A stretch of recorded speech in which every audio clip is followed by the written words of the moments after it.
Who are we, you ask? We are the podcast seeking out a better understanding of all things paranormal. We'll have guests from all backgrounds in the paranormal with us along this journey, with Q&As for listeners to ask paranormal experts their questions, and open call-in nights to let listeners discuss their thoughts and experiences on the paranormal. But the question remains, can the unexplained be explained? Or can the paranormal be nothing more than perception? So, close the curtains and turn out the lights and join us on the journey into the paranormal. This is Paranormal Engaged with your host, Adam Young, coming to you from the beautiful Evergreen State. And welcome back to Paranormal Engaged. And tonight, we are going to have Kristy back with us from Soul Sisters Paranormal and a first-time guest, Dave Tyler from Paranormal Inc. And we're going to have an exciting forum tonight all about ghostly encounters.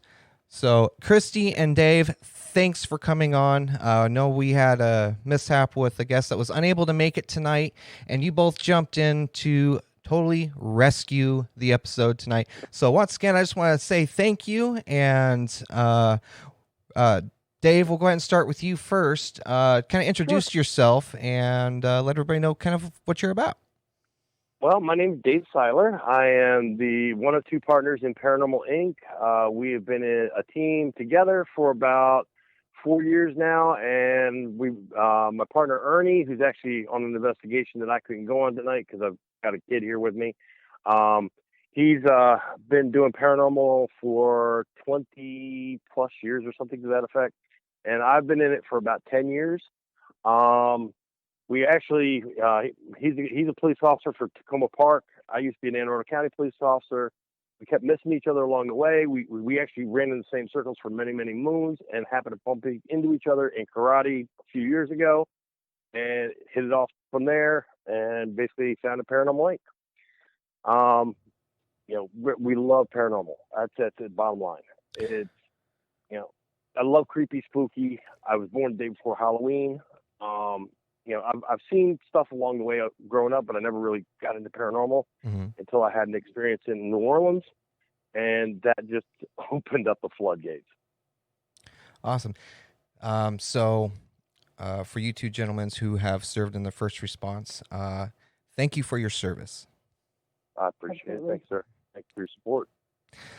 So, Kristy, share with us a little bit about Soul Sisters Paranormal for those who are listening who may not know you from our last episode. Sure. My name is Kristy Sumner, and I'm the founder of Soul Sisters Paranormal. It's an all-female group made up of myself, my twin sister, our younger sister, and two female family friends. And we've been investigating formally since about 2014. We've gone all over the country investigating some of the most reportedly haunted locations in the country. And it's just been a lot of fun. We started it actually, our first investigation was actually booked as a girls' weekend so we could all get together and meet because we all live in different parts of the country. So we got together and spent the night at the Moundsville Penitentiary in West Virginia. And after that, because of the compelling evidence that we found, we really wanted to kind of delve into paranormal research and paranormal investigation. So coincidentally enough, our backgrounds are in criminal justice as well. I have a PhD in criminal justice, public administration with an emphasis on criminal justice. So, we actually do use that in our investigations as well. So it's kind of a neat collaboration tonight, I think. Nice. Right on. So Dave, what actually got you interested in the paranormal? What really kind of caught your attention? Was it an experience? And if so, what was it? Oh, yeah. Well, I used to be that guy when I was a kid who would go into those places that you shouldn't go into to find something. And we ran into a whole bunch of creepy, spooky, but what happened was me and my wife went down and took a trip to New Orleans many years ago. Excuse me. And first experience we had, we were on one of those ghost walks. We went in front of this house, and she was telling about how bad the lady was to her help that was there, and the whole group is just standing out listening, and all of a sudden there's a curtain that moves open. You could see somebody there, but you could see through them. And I looked up at the lady and I said, who is that? And everybody turned around and we all saw it just like vanish. Wow. And so that was like, oh my God. So, all right, maybe I've had a little too much alcohol, whatever. We go back to the hotel room. Next morning we're leaving. I'm laying in the bed and we had these blackout curtains there in the room. And all of a sudden they opened up and I said to my wife, and they were to my right. I said to my wife, why didn't you open that? It's too bright. And from my left, I hear, I didn't. Well, I'm up in a flash. Okay. But the night before that, which is what I'm leading to, so those are two fun ones. The night before that, we'd gone out to dinner. And I got a picture in a restaurant that used to be the guy was into the occult. He was into gambling, into womanizing, and lost his house in a bet and put a bullet in his mouth in his seance room. Mm. I snapped a picture in that room and caught a really weird picture in a mirror. Looks like a guy leaning out, like in a robe, peeking out at us. But you can see the whole room in the picture. There's nothing that could have made that in the mirror. So as I'm looking at it at the dinner table, the owner or the waiter comes up to me and looks at it and goes, did you just take that upstairs? I'm like, yeah. He goes, oh my God. And he goes running off. I'm like, okay. A couple minutes later, the owner comes over. He goes, look, I'm the owner of the restaurant. You got a picture. So he told me, he goes, come with me. I'm like, oh God, I'm in trouble. He takes me into this room and he says, can you email that to my email address? And I said, okay. Takes me into this room and shows me pictures all through this room of people who have caught in reflections the same guy. Wow. So, I knew Ernie, my partner from karate, didn't know really what he did, outside of that, other than I knew he was a cop. I'm a former cop. We hit it off in karate. We sparred each other, love it. So I come back, Ernie, dude, you got to check this out. And he looks at it and goes, dude, I'm about to blow your mind. I said, okay, go ahead. He goes, I'm with prom. I'm like, you're going to prom? What? He goes, no, I'm with prom. I'm like, what is prom? Paranormal Researchers of Maryland. I went, huh? So very shortly after that, they nominated me in and I became a researcher. We were with them several years. Ernie and I were always like, go, go, go. And the other folks were like, pay to play. And we're like, no, we need to get real stuff. So Ernie and I are just high energy, whereas the other guys love them to death. They taught me a lot, but they were kind of laid back. Mm-hmm. So Ernie and I decided to kind of branch out on our own, and we have just been going nuts ever since and loving every minute of it. That is awesome. Kristy, what was your first experience? What got you into the paranormal? So my sisters and I, we've always had a fascination with paranormal. Everybody says that. My twin and I, the founders of Soul Sisters Paranormal, we've always had a twin connection as well. So I wouldn't call us mediums or psychics or anything like that, but we've always had that twin connection where we can kind of sense things, something maybe that others may not pick up on. I think it is because of that, quote unquote, twin connection. But, we've always been very big into research. Like I said, I've got an advanced degree. Every member of my team has an advanced degree. So research has really always been in our background. So when we would watch paranormal shows like, TAPS or Ghost Adventures or something like that, we would say to ourselves, why didn't they spend a better amount of time here? Why didn't they ask these questions? Why didn't they use this piece of equipment? So we decided that if we ever had the opportunity to go on a paranormal investigation, we'd absolutely jump on it. So through a series of events, we were invited to stay the night at the Moundsville Penitentiary in Moundsville, West Virginia. And our grandpa happened to be a prison guard there before he became the chief of police. So he was the prison guard, and we unfortunately he's passed, so we never really had the opportunity to ask him questions. But to spend the night in that location, and there's only 5 women, and to feel what we felt and pick up what we picked up on our voice recorders and our night vision video cameras, it was just very compelling to us. So after that investigation, we really decided that this is what we wanted to delve into pretty much full time. So, we formalized the group. We came up with our name, came up with some cool theme music in our logo, and just decided to kind of hit the road, if you will, and go to some of these reportedly haunted locations, really to build our portfolio and our investigation style. And then we use those when we get requests to go into a residence or a business to do an investigation. So for us, that first paranormal experience, that actual overnight investigation at the West Virginia State Penitentiary in Moundsville, was really what solidified it for us that this is what we really wanted to get involved with. Okay, so Dave, you've been out and investigating for a while. What are some of the investigative techniques that you use when you arrive at a venue? Well, my partner Ernie loves old school. He'll use candles. He'll use like strings. He'll use a lot of older stuff to try to get response. I am a network nerd by trade. I'm a senior network engineer. I love technology. So I'll use things that aren't necessarily for ghost hunting, like, for instance, the K2 meter. That is actually not a paranormal device. Mm-hmm. That's actually used by electricians to detect electrical leaks. I love those because, if you're detecting electricity and getting spikes in the middle of a field, why? Right. So I love my K2. I love my REM pod.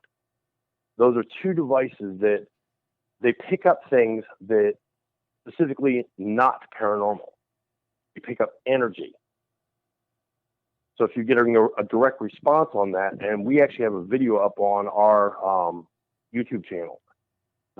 Mike King from Ghosts of Shepherdstown and his wife were on an investigation with us. And his wife actually filmed the video while we were doing this. Mm-hmm. We were up in an attic of a mansion, and we were getting direct responses on a REM pod. How often, when you answer yes, no questions, do you get a direct response, almost like clockwork, on a REM pod? Right. And there's no electricity up where we were. So it's like, what? So those are the kind of things I like. I got tons of equipment, but those are my two favorite pieces that I use all the time. Okay. Kristy, what are some of your investigative techniques that you guys use? And in regards to that, what was your favorite piece of equipment, or what's one of your favorite equipment that you guys like to use? Well, I kind of have to agree. What we use, we do use a lot of night vision video cameras, not so much DVR systems or anything like that. But for me, I have to agree, the K2 meters, the REM pod, as well as our voice recorders. For us, I think the EVPs are the truest sense of paranormal, because like for us, when we go into a location and we know there's no men, but yet we're capturing men voices, and we know there's no children, and we're capturing children's voices, to us that's very concrete. It's hard for somebody to debunk that when I can absolutely prove that we're the only people on the property. But we've also had a very cool REM pod experience, a direct yes or no question session at the Ma Barker House in Central Florida. And to date, we've been the only paranormal team to investigate that location. And that was the site of the 1935 shootout between Ma and Fred Barker and the FBI. And it's still the longest FBI shootout in history. Occurred there in 1935, but there's no power. They have no power to the house. It's out in the middle of 40 acres, sitting alone, vacant, no street lights, nothing. There's no pollution of any type, environmental pollution that could affect any of our equipment. And so we absolutely had a similar REM pod session where we are getting yes and no questions. And then we coupled that with the Spirit Box, which, for your listeners who don't know, is basically a modified AM/FM radio that sweeps through either AM stations or FM stations. And the idea being that a spirit can talk through the white noise. So theoretically, you shouldn't have a full phrase or a sentence that comes through that. But when I asked, what happened in this room, we clearly got a response of they murdered us. And I said, is anybody here with you? And we got the name Alvin Karpus, which was a member of the Barker Karpus gang. And so for us, that's very compelling. And so we use, the K2 meters, the REM pods. but we also couple it as best we can with other pieces of equipment so we can get that validation. If we've got a K2 meter that's just going off, that's great. But if you can couple that with a spirit box, with a REM pod, with an SLS camera, with flashlights or dowsing rods or something, that just builds that compelling case. And so we really like to do that and use those pieces of equipment. Okay. Dave, what is probably one of the most haunted locations you've been at, and what was one of your experiences there? Well, we did a lot of Haldeman Mansion because one, it's good for guests to bring them in, and it's a good place to cut your teeth. But there's known spirits there that will interact with you. And there's two stories that I'll give you out of there. One was we had an event up there, and this guy comes in and tells me how he is a skeptic. All this is BS. My equipment's rigged. He's only here for his wife. Made it very clear that he didn't believe in it. I said, great. I said, as a paranormal investigator, I'm not here to show you a ghost. I'm going to show you something here by end of night, and I'm going to give you this promise. I will show you something, and you'll see something by end of night that you cannot explain. And I'm going to come back to you at the end of the night, and I'm going to ask you. Mm-hmm. So we all go upstairs. Now, we go into this room, Jacob's room. Everybody goes to the left of the room. I go straight ahead. There's a window that's kind of crooked in the window because the house is settling. And I put a lot of my equipment in the window, take about 3 steps back, and I call out Jacob because Jacob loves touching. Let me rephrase that because I always say that wrong. He likes playing with electronics. So I put my flashlights up there, my REM pod up there, and I call Jacob, Mr. Dave. Hey, buddy, how you been? Haven't been here in a while. I've missed you. Hey, can you come on over here? I have all the stuff, and then show these people that you're really here. Oh, by the way, and I pointed right at the guy. I said, he doesn't believe you're here. Now, this guy had walked up with one of those Coleman lanterns that use a switch to turn on the top and turn it off. Mm-hmm. He set it in the left window and puts it down, and he's just standing there with his arm crossed like, mm-hmm. So as I'm sitting there talking, all of a sudden his light comes on. And this guy, you just see his face kind of drop, like he looks at his light, he looks at me, he looks at his light, he looks at me, and kind of goes, huh? And I'm like, hey, what do you do? He picks up his light, he walks out of the room, you hear him walk down the steps, and you hear the door close downstairs. He walked out. So I took about 20 minutes, 30 minutes with the group, having some fun with Jacob. Jacob was real fun.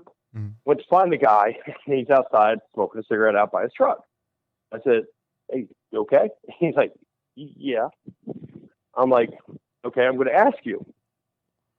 Did I show you something that you cannot explain? He's like, absolutely. I'm like, great. I said, would you like to come back and join us? He's like, nope. I'm like, well, why not? He goes, because that effing place is haunted. I was no more good. So, all right, so that's one. The second one that Haldeman Mansion is we were actually put out as a prize for a radio contest. Miss Laura from the mansion, who was the paranormal director there, asked us if we would be the prize. We said, yeah, not a problem. So, got all these contestants there. There's 4 contestants, 4 of their friends, some producers, some DJs, things like that. And we're in the kids' playroom. Now, I'm standing in the doorway. Behind me is where their changing room was, and behind that is some stairs that go downstairs called the Grand Stairway. And as we're just sitting there running the equipment, behind me I'll hear, I'll grab my flashlight, turn around like, what was there? Nothing there. Okay, turn back around. A couple seconds later, hear footsteps coming right up on me. Turn around like, thinking somebody's coming in on me. Nothing there. And I hear like pebbles drop right behind me. I'm like, what is going on here? Nothing. Turn around, turn my flashlight off, put it back. So as I'm standing there, the young lady to my right, her name was Anna, grabs hold of my arm because she's starting to get like really like this nervous tick. And this house is made of solid plaster. And if you guys have ever been in a room with solid plaster, you know that plaster don't move. Mm-hmm. It sounded like a football player hit the wall to my right. And right behind Anna. The whole house shook. Well, everybody went left, like to my 11 o'clock position to get away from the wall, fight or flight, even me. The problem is, Ernie didn't move. Problem is, Ernie just kind of ducked his head as my forehead went right into his nose. And I almost knocked him out. Oh, no. He was trying to protect the equipment. It startled us all. But once we got him back in, I thought I broke his nose. I mean, you could see he was truly dazed. Got him up and running. He's fine. But we kind of moved into that room where all the noise was, and we had a grand night. The people that were there were loving it because we were getting direct responses. We got EVPs out of it. We've got an apparition out of it, photo. We got knocks on cue. We got equipment turning on and off on cue. Really grand night. Wow. Kristy, what is probably one of the most haunted places that you have been, and what were some of your experiences from that? I would say for me, it was the old Gilchrist County Jail in Trenton, Florida. And I've been twice, and the first time was with a collaboration with Ghost Biker Explorations and Miranda Young.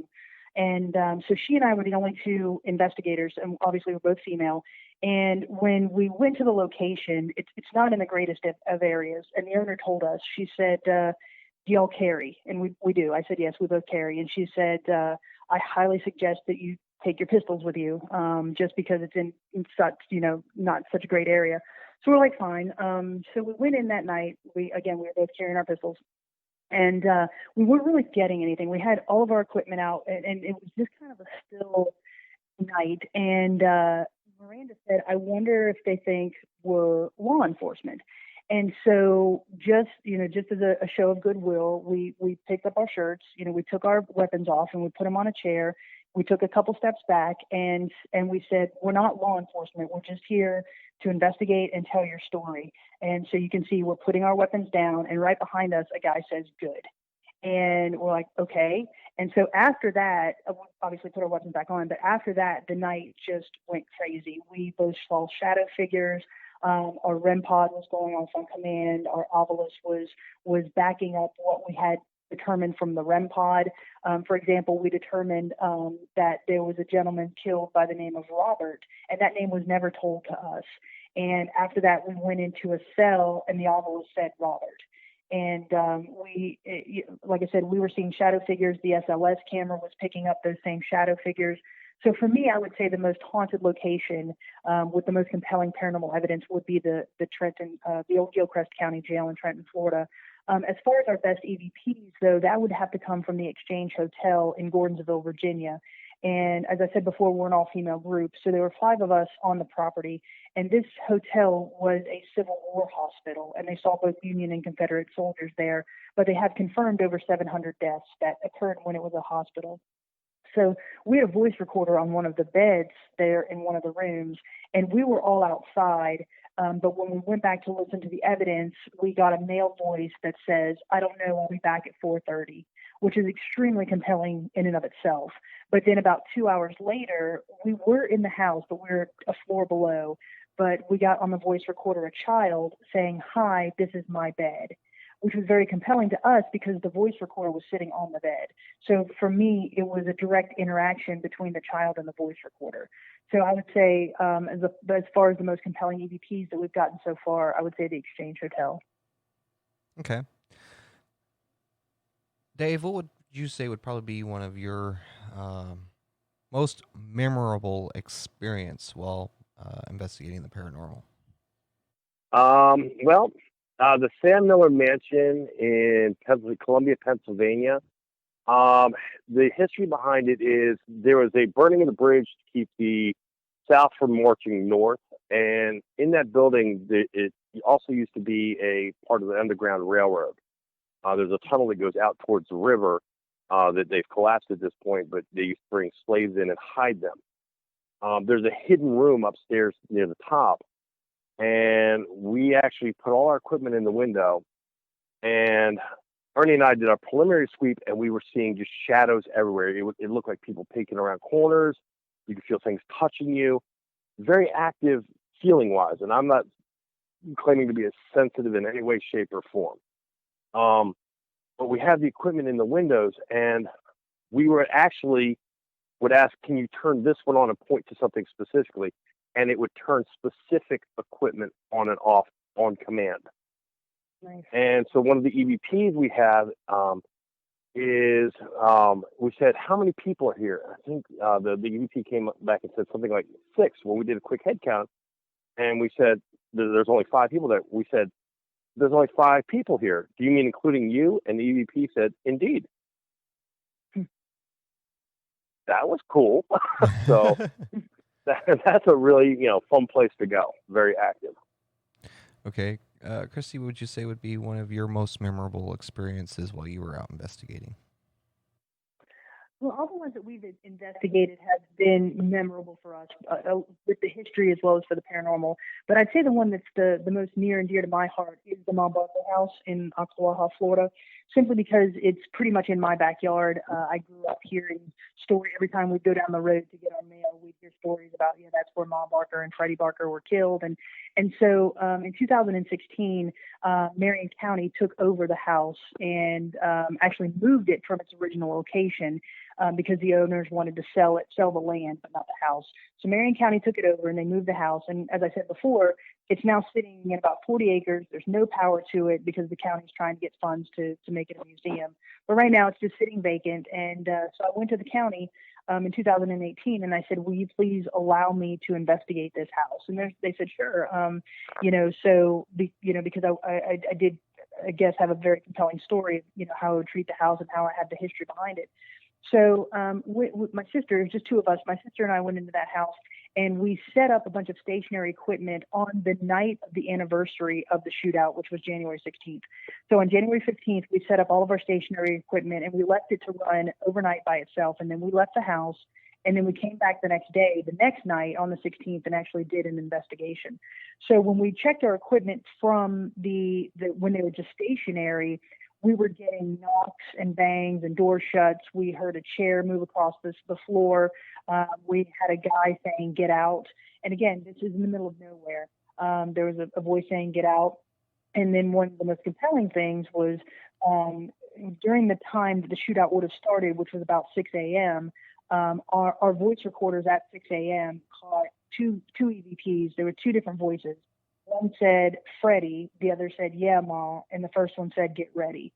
So to me, that was a very compelling piece of evidence as a residual haunting. So that's kind of what I came away with that. But then when we went back the second night and did our follow-up investigation, we were using those tools that we spoke of, the REM pod, the K2s, and we were getting direct responses off of that. But then we decided to use the spirit box. And as I said before, I asked, is there anybody here that was with the Ma Barker gang? And Alvin Karpus came across the spirit box, and that was a member of the gang. And so then we got the EVPs that said they murdered us. So to me, it's very compelling because that's their story. And for us, because history is so important and we're trying to tell that history of the location, the paranormal is obviously wrapped up in that. And so when we go to these locations, we say, we're here to tell your story because that's legitimately what we want to do. And so to get that spirit box saying they murdered us, that to me is their story. And that's something that I can tell and portray in our videos. So I would say that for me, the one that's the near and dearest to my heart is the Ma Barker house. Okay. So, Dave, what would you say would probably be your most scariest moment in your investigation? I would have to say Trans-Allegheny Lunatic Asylum. I went there on a pay-to-play when I was firstly getting into the paranormal. I was with Prom already. We'd been on a few investigations and not really gotten a lot. So I went on with some friends on a pay-to-play. And I took a friend of mine who was not into the paranormal and using him as a cameraman. But we were downstairs in where they used to do lobotomies. And we were kind of just wandering in there. It was just him and I down there. It was dark. And as we were turning this corner, it sounded like a woman screaming. I mean, just right next to us. Now, we had to pick up everything we were holding because it all got dropped and we looked like a Scooby-Doo cartoon at that point. But we looked around, there was nobody there. But both him and I at the same time heard this. I mean, it was one of those deathly screams. Mm-hmm. And we, to this day, I mean, we have it on audio, but we couldn't find anybody who may have, if somebody was trying to punk us or whatever. There's nothing down there. Okay. And I'd like to jump in here for just a second. Sure Dave, can. that is incredible because we were at Trans-Allegheny and got the exact same thing. We were down in the other end of that corridor, and all of our audio equipment captured that scream. And that, I mean, the hair raised up on the back of our neck. Oh, God. Because Somebody else has heard that. I've told people that several times, and people were like, no, I love you right now. No, yeah, you're absolutely right. We have a video. If you go to our YouTube channel, it's on our video, and it's actually one of the top 10. I've actually done a top 10 pieces of evidence that we've captured, and that was on our top 10 because it was extremely compelling. Because everybody, there's 5 of us that night, along with the woman who does the has to be there for security reasons. We were all down there together, and so that scream emanated from one end, and that building's huge. If y'all haven't seen it. It emanated from one end, and you could hear it clear at the other end, and every piece of equipment we had caught it. Oh, it was that. That scared literally the yell out of me. I just packed up and was ready to run at that point. Mm-hmm. It's a blood-curdling scream. So, either one can answer this question. What's a little bit of history behind this venue? If you want to go ahead, you can tell it. That's not a problem. Well, it was.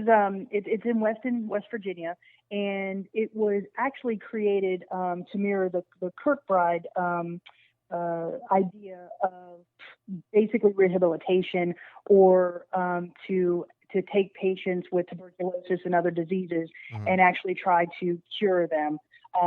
So they had solariums, which were big, bright, sunny rooms, and it was basically meant to hold. This may be wrong, but I think it was meant to hold only about 400 patients.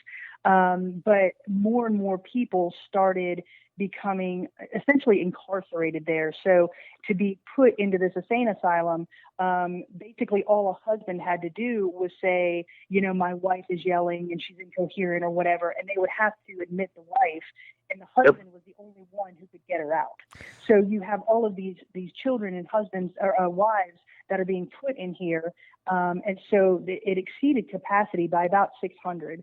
So it basically became to the point where there's overcrowding, there's inhumane conditions. As Dave mentioned, they had a lobotomy section where they would do lobotomies to try to quote unquote cure these patients. So it was a very nasty place, and you had women that were giving birth there, so there's children that are born there, and it was, I think the intention started out well, but as any institution goes, overcrowding, underfunding, and it just became really a hell on earth for the patients who were there. So this was more kind of... To add on to that, they actually had a children's ward downstairs. I actually have a YouTube video. We were downstairs. I had a ball in front of me. I put a quarter on top of the ball, and I said, basically, hey, I'm not here to hurt you, just here to play with you. I have 2 daughters, and I mentioned my daughter's names. And I said, can you come play with me? And we got a very clear EVP in the video with a child saying her name is Hannah. You can hear her just go, Hannah. Wow. So this place... go ahead.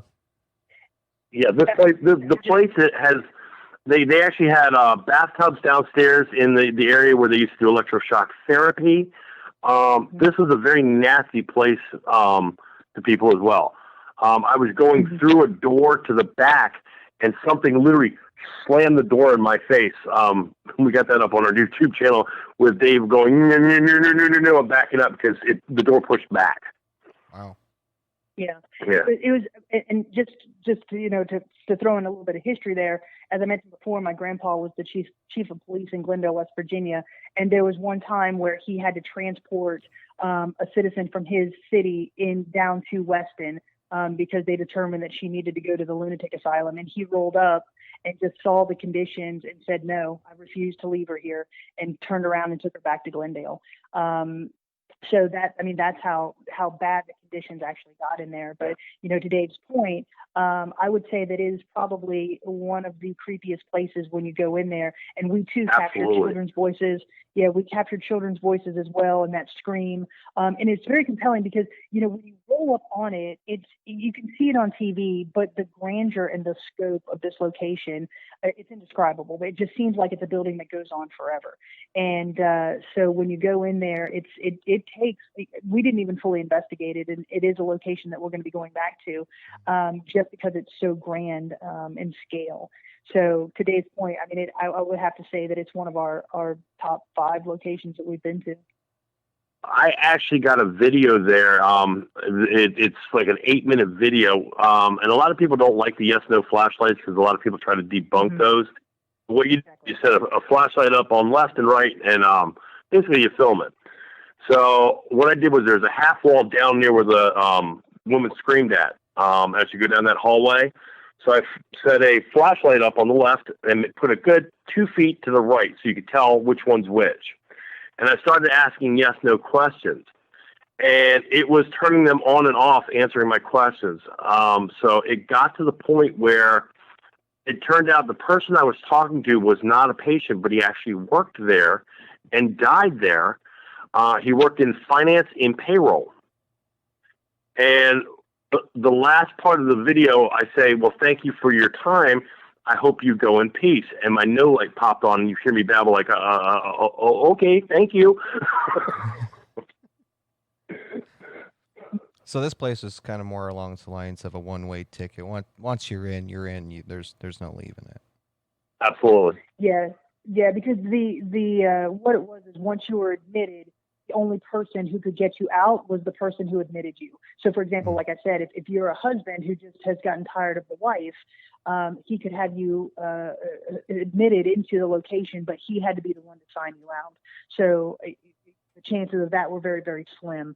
And it became a place where they did experiments, as Dave said, and different electroshock therapies and lobotomies and stuff. So it is it's beautiful. I mean, when you walk in, there's hardwood floors, and they're really trying to renovate it up. It's a beautiful location, but to know the history behind it, it really does, it permeates the walls is what it does. So when you go in there and you know the history behind it, you really feel immersed in that history, and it really makes for a wild night.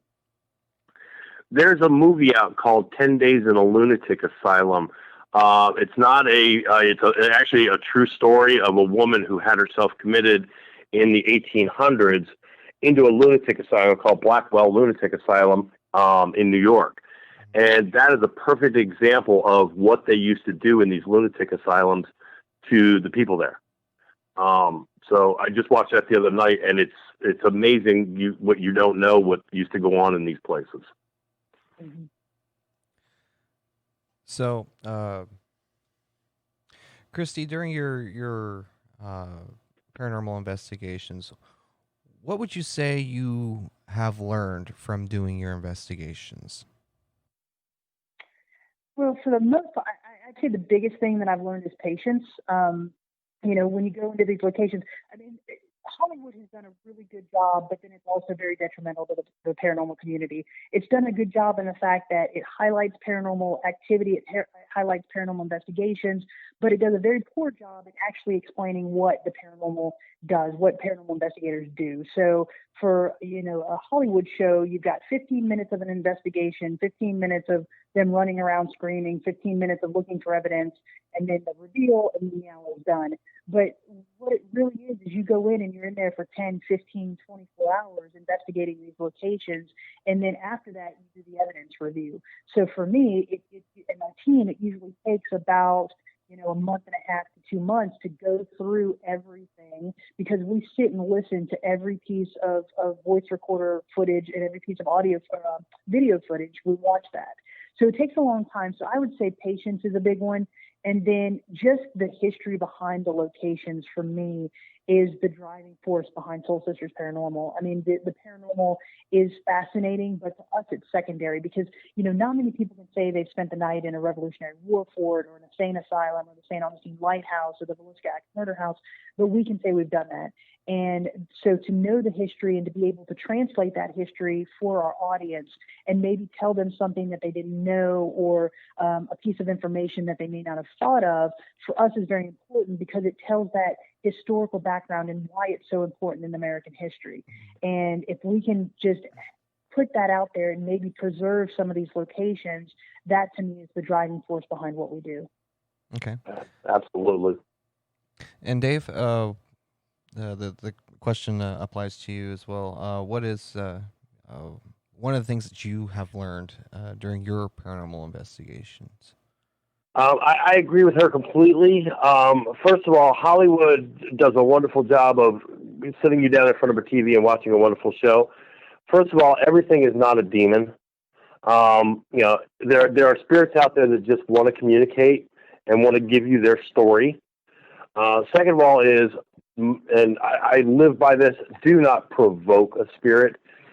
If you walk into somebody's house who used to live there many, many, many years, and you come in humbly, I love your house, thank you for inviting me in, thank you for allowing me here, rather than, hey, come at me, bro, to me, if you have somebody there who you coming at me, bro, they're going to come at you. And you may not like what you get. Right. Whereas if you come in and going, hey, look, I'm just here to tell your story. I just want to communicate with you. I want to give you a fair opportunity. I have devices that can help you out. Tell me your story. Is there a message you want me to give somebody? I tend to get a lot more, reaction out of that than, when I see these people coming in yelling and screaming and provoking. Right. You kind of come at it at a sideways angle, you're going to kind of get a sideways response. Yep, exactly. And I have to agree with Dave on that. I think that's very well said, because he's right. When you go into these locations, for us, it is all about respect. And I think for most paranormal investigators in this community, that's what it is. I mean, sure, if some of us have TV shows, that's fantastic. But for us, the driving force is to really get the story and the history out. And when you go and you approach it with the respect and the right intentions, you go into these locations like that, I think you are going to get a response. So for us, when we go into these locations, we do, the very first thing we say is, we want to tell your story. We're here to communicate with you. We're not here to provoke. And I think that's the reason why we are pretty good at getting evidence at most of these locations that we go to. And, it's, for me, the human condition is, you want to be recognized, you want to be acknowledged. Nobody wants to sit and go through life unrecognized. Right. And I think that's the same thing with spirits. When you go in and say, we're legitimately here to speak with you and tell your story, I think you get a better response than obviously going in and provoking. So for us to do that, anyway, we actually are very, when we do our research, we're very heavy on the trigger items that would be essential to the historical research that we found. And by that I mean, if you know somebody was in a solitary confinement cell, we're taking in water. We're taking in a piece of bread as kind of like an acknowledgement of, this is what you went through. I'm going to give you this if you'll speak to me. So, and for us, I think that does a lot to allow us to get evidence. Right. So, since we're kind of on the lines of talking about communication and stuff like that, I'll share one story. Back years ago, I worked in the security field, and early on in my security career, I was a site guard for a hotel here in Yakima, and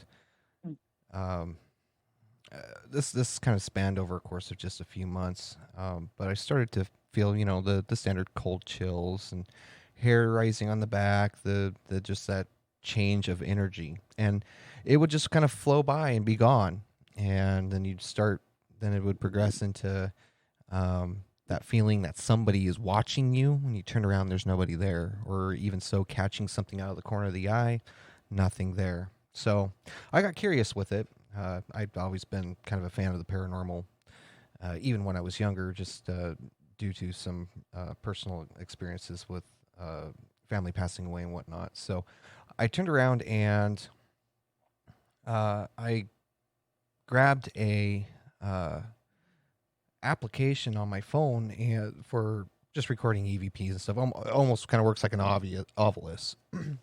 So with that, I decided that I'm going to go ahead and just ask some questions and see if there's something going on or if I'm just having the late night crazy.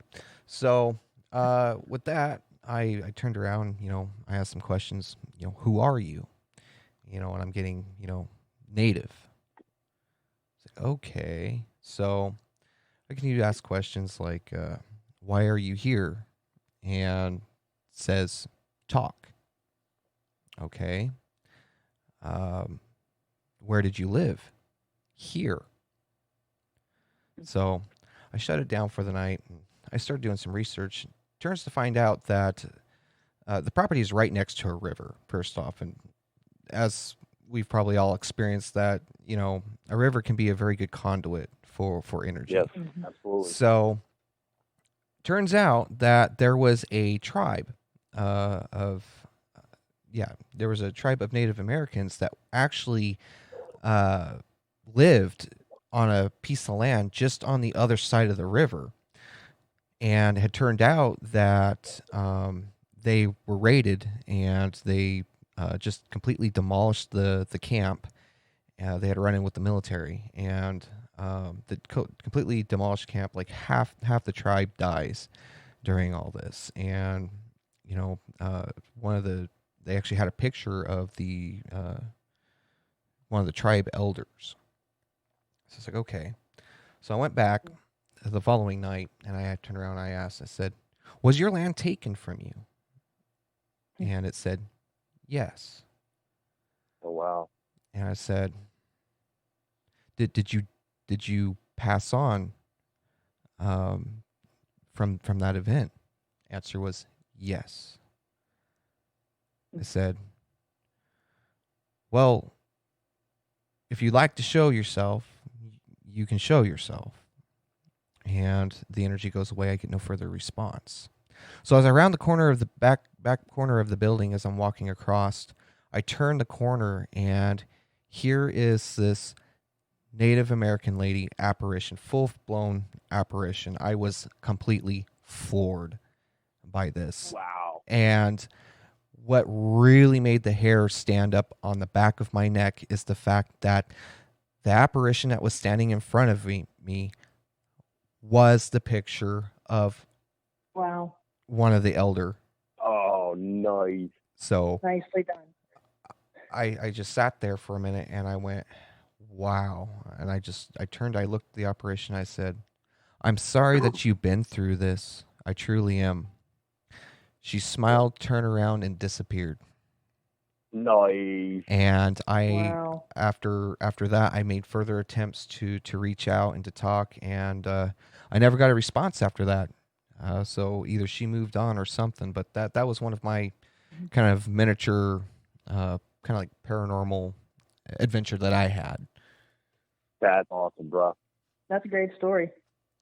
So. It's a great story. And I think you did. That's exactly what I think most spirits want. They want that acknowledgement, Yes. just the fact that, you're treating me with respect for the human that I was. It was interesting. We went to West Virginia the second time. We've been to Moundsville a couple times. So this was the second time. And through our research, there was a prisoner there by the name of Red Snyder. And nasty guy, he's the leader of the Aryan Brotherhood. So, anybody he wanted dead was dead. He was in jail for murder. Mm-hmm. And so he's supposed to be one of the most prolific spirits at West Virginia. So one of the things we learned through the research is that he liked cigars and he liked watching Days of Our Lives. So when we went and did the investigation, and I think I'm pretty sure I was the first to do this, I downloaded an episode of Days of Our Lives onto the laptop. And so I put it in his cell and we hit play on the episode, let it play. We all walked away from the area and we let it play. It played for about an hour. It was an hour. And so then we came back and we did an EVP session. And we said, did you see the stuff we left you? And we got an EVP that said yes. And then we had a very cool K2 session. We had 2 K2 meters. They were only about 1.5 feet apart. And we'd say, if you're this response, go to the gray meter. If you're this response, go to the black meter. And we were bouncing back and forth between the gray and the black meter. Love and then that. afterwards, Love that. yeah, it's very cool. And then afterwards, when we were shutting down, I said, thank you. And behind me, a male voice says, no, thank you. And we caught that on audio, and that's part of the video. And just to me, that is validation that we were on the right track with this, that we acknowledged who he was in life. We gave him something that he was comfortable and familiar with. And because of that, they're willing to communicate with us. So what you did with the Indian and actually trying to find the history behind that, to me, I think that's why you had the vision that you did. Mm-hmm. Yep. Absolutely. I think the best feel-good moment we had was we had a private investigation. We got a call that this woman says her children no longer sleep in their bedrooms.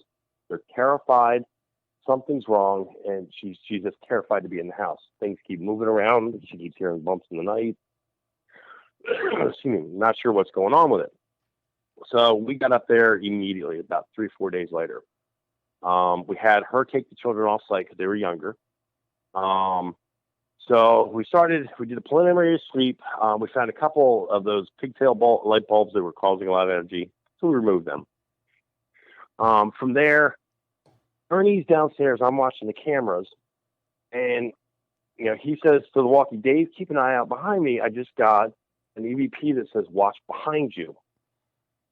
And just as he's saying that on the video, you see this orb come down, go towards him. Now the dust in this video, and it's up on our YouTube, is going from left to right, but this orb is going from right to left. So it comes in top of the screen, goes down towards him, sits in front of him a second, does like a little J in front of him, goes out in front of him, and then comes directly at the camera, stops in front of the camera, and goes off to the right. Wow. So as we're investigating throughout the night, we got a lot of really good evidence. But we're sitting in their living room, and I threw my yes/no lights up on there, right above the TV. So I'm asking questions. Nothing's happening. So Ernie's wandering around the house just taking photos. All of a sudden, I hear, "Hey, take a look at this." And he got this reflection that, to me, looks like a face. Mm-hmm. So the owner of the house, she's there with us, and she goes, "Wait a minute." And she goes running to her phone. She pulls up a reflection from the front of her house from another window, and it looks like a face. You're comparing them side by side. Now, Ernie's is a lot cleaner than hers, and she's looking at that, and to me, it looks like a biker dude. Mm-hmm. The bandana on the head, the scruffy beard coming down. Looks like a biker. And she goes, "That looks like my Uncle Eddie." I'm like, "Well, when did your Uncle Eddie pass away?" And she goes, "He's not dead." And just jokingly, I said, "Are you sure?" Just jokingly. She goes over to her phone, picks up the phone, and she goes, to the person over there, and, "Yeah, is Eddie there?" He what? What? Why didn't you didn't call me? Oh my God. Well, I have people in the house. I'll call you back. She hangs up and looks at me, and she goes, "You're not going to believe this." I said, "He died." And she said, "Yeah." I said, "When did he die?" And she goes, "About 2 weeks ago." Wow. And I said, "Maybe it's your Uncle Eddie who's trying to get in touch with you." At that point, we had forgotten about the flashlights that were on the mantle. And when I said, "Maybe it's your Uncle Eddie trying to get in touch with you," the yes light pops on. Wow. We all just almost frapped ourselves. We're, "Whoa!" And it's like, I said, "Eddie, if that's you, can you turn it the other way and make it go out?" And it pops out. And I said, "Are you trying to scare her?" And the no light comes on. Wow. I said, "Can you turn that out?" It goes out. I said, "Are you just trying to tell her something happened?" Yes light pops back on. So I said, "We now know who it is." I said, "Eddie, you're scaring the kids. You can't be scaring the kids anymore, please." And she'll tell you that same. She goes, "Eddie, I love you. I'm sorry I didn't know." And she goes, "I love you, right?" Yes light pops back on. So at that point, what we think is the truth. We pack all our equipment up, roll out. Call up a few days later. I said, "How's things going?" She goes, "It all stopped. Every bit of it." Cool. So the kids are sleeping in their beds again. It was awesome. That's just, it leaves a warm feeling in you. That's amazing. So, wow, that's just a great story. Totally lost my train of thought on it now. That's just Sorry about that. oh, no problem. That's a phenomenal story. Okay, so Kristy, knowing what you know now versus back when you started this, what would be the piece of advice you would give yourself? Um, I would say probably again back with the patience thing. You know, you kind of go in with that expectation of you're going to see something every time you turn a corner, and that's really not how it goes. And then also just really to take the time and be in the moment. You know, some of these investigations they do go a little bit quicker, and you really don't get to immerse yourself in the historical aspect of it. So I would say probably that as well. I mean, after the first couple of investigations, you know, we really kind of found our groove with our style and everything. And so now we take day tours before, and that's for a couple of reasons. Not only to know the history and get some further research, but also to look for environmental factors that could influence our investigation during the night. It took us probably 2 or 3 investigations to really to find our stride, if you will. But now the system that we have, I think, is very good. It's very, you know, we kind of have it down to a science, if you will, how we go in and investigate and the research behind it and the setup and the breakdown and all of that. So I think now, just based on those first couple of investigations, it's really, like I said, a more streamlined process for us. And it's something that I'm really proud of. You know, we just investigated, or I put out the video from the Lizzie Borden house, and you know, the feedback that we get from all of the videos that we put out, you know, that it's just it. People are saying that your evidence is getting better, your editing is getting better. So just that type of feedback to me is very important as well. So yeah, I think just like I said, just those first couple of investigations, really finding our style, is really helped us to come a long way. Great. Dave, what knowing what you know now, what advice would you give yourself when you first started out? Well, first of all, the first couple of investigations, I tried what you know what you see on TV, and did the epiphany that does not work too well.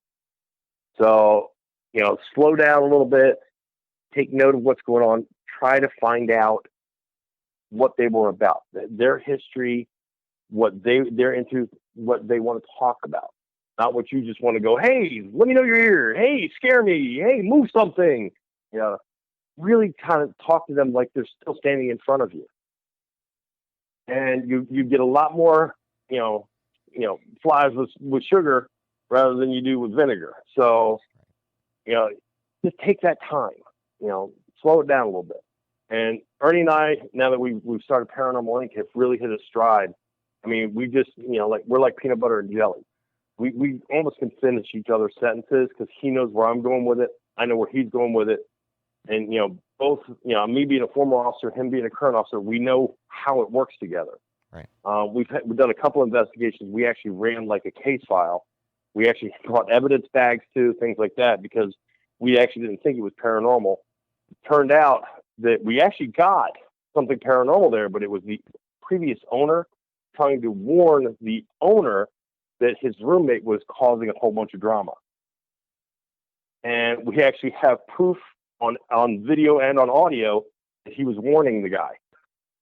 And the evidence bag we collected, we found out that the roommate had actually was making look like holy water turn black, scratches on mirrors, you know, like doorknobs broken off, a bunch of weird things. Mm-hmm. And we were actually able to scientifically, like a case, show him why and how. So he ended up throwing her out, and all the stuff stopped. Wow. So, of course, in investigations, safety is paramount. Absolutely. So, Kristy, what is some things that your team does in order to safeguard yourself, not only physically but spiritually? Well, we always go in with what I call the correct intentions. And by that, I mean, for me personally, by that, I mean, it's not to provoke. It's not to look for anything demonic. It is legitimately to tell the story of any entities that we come across and to validate those claims and as well as validate the history of the location. So that is the first thing. The second thing is we do say a prayer of protection when we go in, and we say a prayer of protection when we come out. And then in the moment, if we have those entities that start to, what I would say, lean more toward the negative, we're very forceful in saying, you're not allowed to touch us, you're not allowed to hurt us, unless we ask for it. Like, for example, if you want to pull my hair, go ahead. If you want to touch my pant leg, go ahead. But otherwise, you're not to harm us in any way. So, we do kind of set those boundaries when we go in. If we do come across something that I would consider negative or demonic, we do back away from that space. We'll put a voice recorder in or something, but we really don't do any EVP sessions or anything in that space. We'll back off and just let the entity be. So we do safeguard ourselves that way. And then for the physical, it really is just being aware of your surroundings. As I said, we all carry, so we do have our guns with us at all times. And so that is for the physical protection, but just really to be aware of the surroundings. And that's another reason why we take the day tours. So when you go into these locations, you know kind of what is around you, street lights, road noise, neighbors, something like that. So you do familiarize yourself with the area before you go in pitch darkness. So in fact, because we're a group of all females, we do take the physical protection very much seriously as we do the spiritual protection. Dave, what does your paranormal team do to safeguard yourselves physically and spiritually? Pretty much the same thing. I am actually a lay minister with the United Methodist Church. I was certified in, I think it was 92 or 93. So we do a bless in, bless out on the cases that are potentially unknown, like, hey, I've got a demon in my house. We also, we do a pray in, pray out on known venues that we've been to before. So we make sure it's just a communication session. And at the end, we actually state, all of us very loudly, thank you for your time. Unfortunately, you can't follow us home. You must stay here. We've had fun here, but we don't want you in our homes. Right. So, have you guys come across any poltergeist activities? And if so, can you share a couple of experiences of that? Kristy, I'll let you go first. Not so much what I would consider poltergeist. There are some spirits that we've encountered that are more on the jovial or joking side, wanting to move some of our equipment, wanting to move some of our trigger items. And a lot of that we find with children. I'll go back to the Exchange Hotel in Gordonsville, Virginia. We had a little kid that was supposed to have died there. His name was Jeremiah. And we made contact with him through our K2 meters and as well as through a glow-in-the-dark balloon. And so that was a very cool experience because he was, we had another glow-in-the-dark ball between myself and another investigator. And we were sitting probably about 12 feet apart with the K2 meters in front of us. And I said, if you want me to roll this ball down to Kim, light up my K2 meter. So my K2 meter would light up. So I'd roll the ball down to Kim. And then Kim would say, if you want me to roll it back to Kristy, light up my K2 meter. So we played that game back and forth. So that's really the type of activity that we come across. I would, again, call it poltergeist. I think the closest we would come to something that would be on the darker side or more of the demonic side would be in Brushy Mountain State Penitentiary in Petros, Tennessee. There is a pretty substantial amount of evidence that there is a demonic entity in one of the locations in one of the auditoriums. And for that, we go in, we do set up a voice recorder and a night vision video camera, like I said, but it's really one that we will say, this is your space, and we're not going to invade that space, so we'll back out of that. And I think that's really how we handle it when we come across something that is we perceive as a poltergeist or something that is more negative in energy. Okay. Dave, your response? I haven't come across anything that I would consider poltergeist at this point. I have come across playful spirits. In Haldeman Mansion, there's a lot of kids who have passed away on that property. And as we were going up the steps with the group, it felt like something grabbed in my back pocket and tried to yank my pants down. And I kind of laughed at it. I said, oh, great. I grabbed my pants. Somebody's trying to yank my pants down. Well, you heard this little girl laughing. There's no kids there. And everybody's like, did you hear that? It sounded like a little girl giggling. Well, throughout the night, it became almost a theme at that point, to the point where at one point we were in one of the rooms, and I'm like, something's grabbing me. Well, somebody started filming, and you can actually see it. My hands are up in the air. My back right shirt comes up on my body. My pocket comes out and starts to go down. And I'm like, it's trying to pull my pants down again. And you hear this little girl laughing. They got it on film. Wow. Yeah, so I wouldn't consider that a poltergeist, but I would. There's spirits that just want to play and interact with you. Mm-hmm. Right. Mm-hmm. So, Kristy, where can people find you and learn more about your team?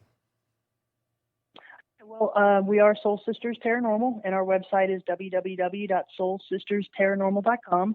And we're very active on Facebook under Soul Sisters Paranormal. And we're also, we do have a lot of videos on our YouTube channel, which is Soul Sisters Paranormal. And then we do have an Instagram account, but I'm still trying to figure out Instagram. So I'm not as active on there, but it is, again, Soul Sisters Paranormal. Okay. And Dave, where can people find you at? Ours is www.paranormalinc, like incorporated, inc.net. And we have our YouTube channel up there. We have our Facebook link up there. We have a contact if you guys need to contact us. And we do private investigations completely free. So if you guys have something, we're on the East Coast, Maryland, Pennsylvania, Virginia, West Virginia, everything on, pretty much on the East Coast if you need us, and we'll help you out. Mm-hmm. So, Dave, you're also helping with the Paranormal Relief Project. For those that don't know what that is an event that's going to be happening on May 21st of 2021. It's going to be for healthcare workers and first responders as a thank you from the Paranormal Society, which allows you guys to have a free guided investigation at venues that are located all over the nation. Today, we have released the Melbourne Manor, and that's in Iowa. So, but And that's Dave, a great place. It is a great place. And so, Dave, why don't you take just a second, maybe tell us a little bit more about the project and what you've done so far to help out with this project. Sure. Well, let's start out with Tori Smith from the Paranormal Help Desk, who's a wonderful young lady. You can find her on our Facebook page. She came up with this idea of giving back to the first responders. That includes doctors, nurses, paramedics, police officers, anybody in the first responder field, those people during this COVID that are out there putting themselves out there right in the front lines every day to protect us. And what we've done is we're getting tons of venues, and we're putting them together to give that free paranormal experience to people who may have done or may not have done. So each venue is going to have the first responder, and they can bring along a guest, and it's free, completely free to you. So we've also been working and which is my side because I'm the network nerd of the world, getting this live streamed across the globe. So we're partnering with several different venues at this point. But what we're going to do is we're going to make it where everybody can come into one feed and select their venue to where they want to go. So they can watch the live feeds, the live streams that are going on right there and then, which is going to be amazing. That also, all of them are going to be recorded. So if you want to download them afterward and post them somewhere, you can as well. So I'm very excited about this. We have some very well-known people like Mr. Dan Klask into this from the Hinsdale. We have some other big names coming in that I can't mention at this point, but yeah, there's going to be a lot of good people on this. That some of the people you've seen on some of the shows. Yes, in fact, we're going to have Dan on our show on the 28th.